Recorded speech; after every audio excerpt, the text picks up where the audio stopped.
Welcome back. Well, even after being subjected to decades of terrorist violence, we continue to lurch from one partisan approach to another. That has been definitely the truth. In fact, unless we can find enough wisdom among ourselves to agree on a national framework, the advantage will remain with the terrorists. And one of the major headlines, in fact, in a leading newspaper, September 24 this year, went, "What kills terror? Politics and policing. How can terror be defeated?" Well, this billion-dollar question is haunting policymakers and the common man alike after a widening spiral of terrorist attacks in India has left city after city wounded and the authorities groping.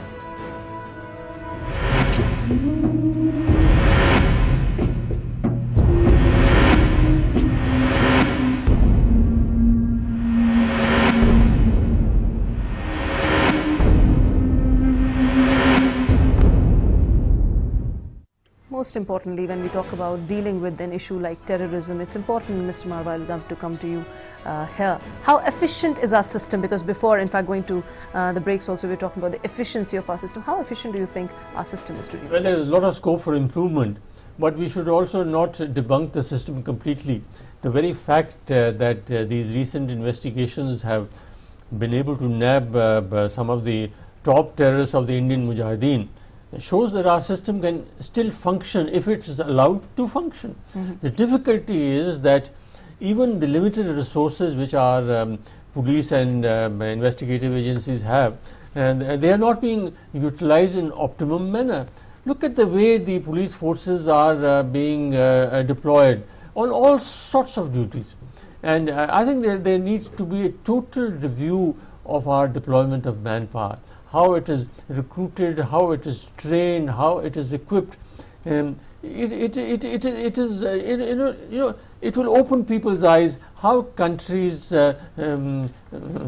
money is being wasted. And I keep on saying that forget Delhi, but in some states of the country where I have served recently, I can tell you that the state police is functioning. And I'm saying this with a lot of regret. The state police are functioning more as an armed militia of the ruling party than as a professional force to enforce the rule of law.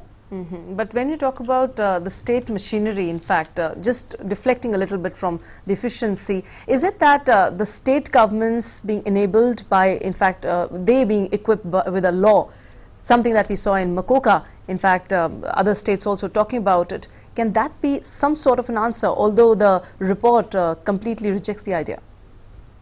I don't think so.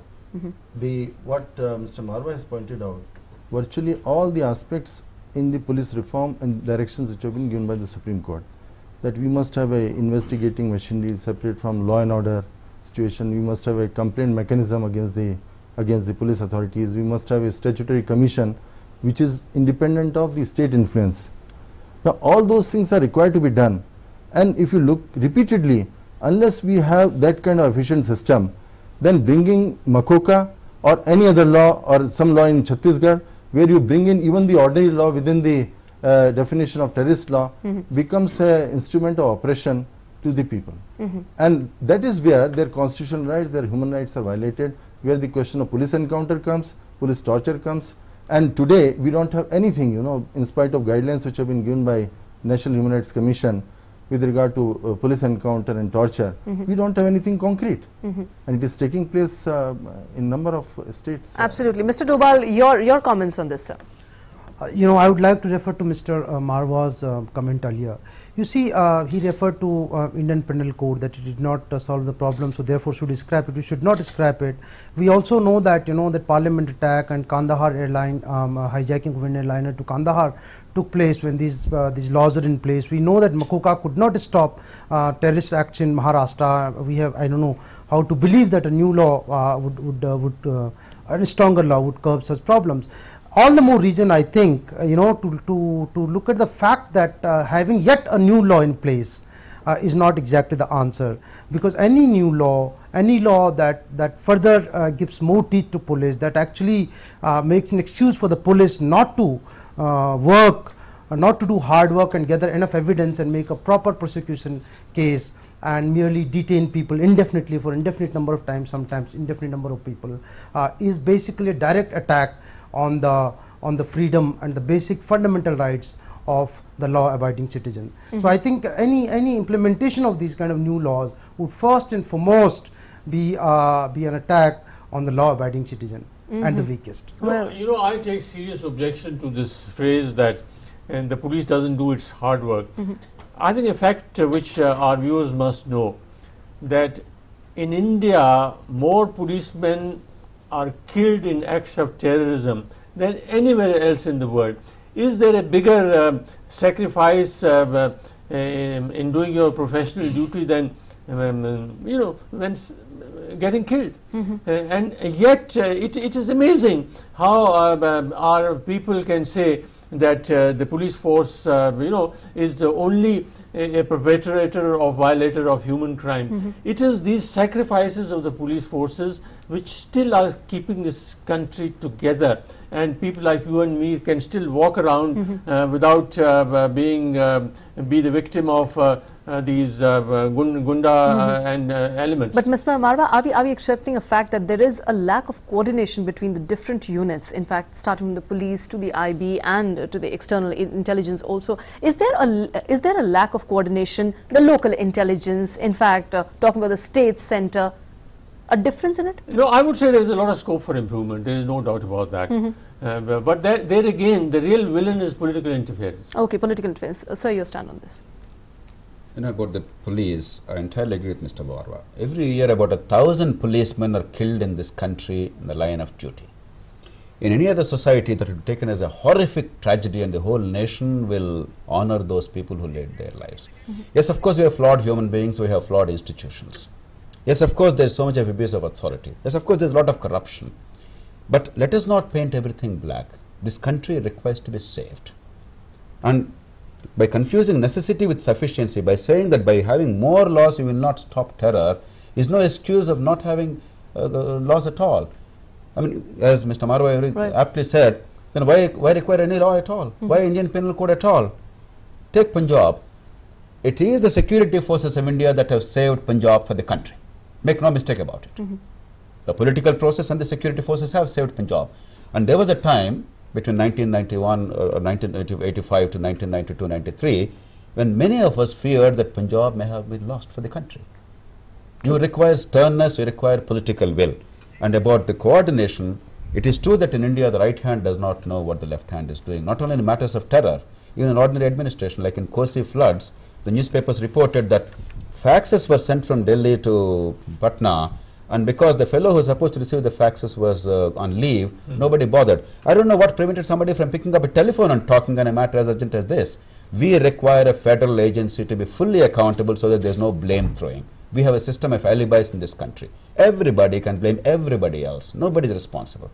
Authority and accountability must fuse, and terrorism is too grave a threat to leave it to 25 agencies and each can merrily blame the other people and the country will go to dogs. That's not acceptable. Very quickly, Sanjay Parikh I sir. have actually two comments. Number one is, as far as killing is concerned, whether of innocent man, a citizen, police, it has to be condemned. There is no doubt about it. The second thing is what has been said repeatedly, whether we have laws, the Indian Penal Code, the Criminal Procedure Code, we must have law because it is only in rule of law situation that somebody can survive. The question is whether to give to the deficiency of the investigating machinery, you want to make changes in law which really infringe the constitutional rights or human rights is the question. Are you doing that because of that reason that the police is not able to catch them and therefore you want to make changes in law? It is actually in that area I disagree.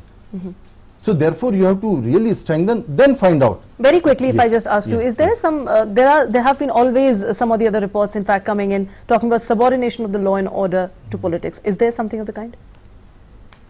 Yeah. Yes. That is in fact been accepted here, but talking about a unified intelligence setup, is that the demand of the hour also that we are talking about, sir? No, we should, I agree, we should have a federal agency and Right. we should have what has been said as unified intelligence system. But let me add here that no agency or no this unified intelligence system will function unless there is a close cooperation between the state and the center at the political level. Absolutely. That's one of You the know, things. I'm really running very short of time. I'll just like to take Mr. Doval's stand very quickly, sir. Tell us the way out, if at all there is any. See, I'll tell you, it's like this. It's Very like quickly, very quickly. looking for this answer is like you know, pumping in thousands of crores every year into Yamuna, cleaning of Yamuna, and it's like a sanitation problem. Yamuna is still dirty. So you know, you can have any number of laws. Of course, we need laws. You can have any number of laws unless we have you know, efficient policing. And more or less, as we always say, a political will to carry forward the things. Dr. Narayan, a very last comment from you. Two very brief comments. One is, unless we all grow up as a political system, unless we stop badgering each other just because somebody is in power, I am out of power, and then the moment I am in power again, I change my tune. This is ridiculous. We are not behaving as an adult nation. We are behaving in a very silly, puerile, and extremely dangerous manner. And the last comment, what I would like to reiterate is, Constitution is a vital document. That is the lifeblood of our civilization and culture. Yes. But the Constitution itself is at stake. If Article 1 of the Constitution fails, the whole Constitution and the constitutional edifice and the nation, they collapse. Therefore, for heaven's sake, I would appeal to the viewers and the political leaders in this country and the human rights champions whose advocacy is very vital for the country and its liberty. You cannot have Article 19 liberties without Article 1, that is the unity and integrity of India. When that is at stake, extraordinary situations require extraordinary remedies. Absolutely. Because there is a war. We have to fight the war and win at all costs. Right, right. So with that, it's time now to say goodbye to you all. Thanks a lot, Dr. Narayan, Mr. Marwa, Ms. Parikh, as well as Mr. Doval for joining us in this discussion. Well, although the air is thick with allegations and political bickering, some lessons can be learned from worldwide experience of tackling terrorist groups. Earlier also, India faced the problem of terrorism, but this time the malady seems to be more serious, more deep-rooted, its fallout more widespread and solution more defined. Once a consensus is forged on the elements of fight against terror, the citizens across communities and faiths will learn to see through the politicians in fact design, and only then will be able to defeat terror. With this, it's time now to say goodbye to you. We'll be seeing you tomorrow. Till then, namaskar.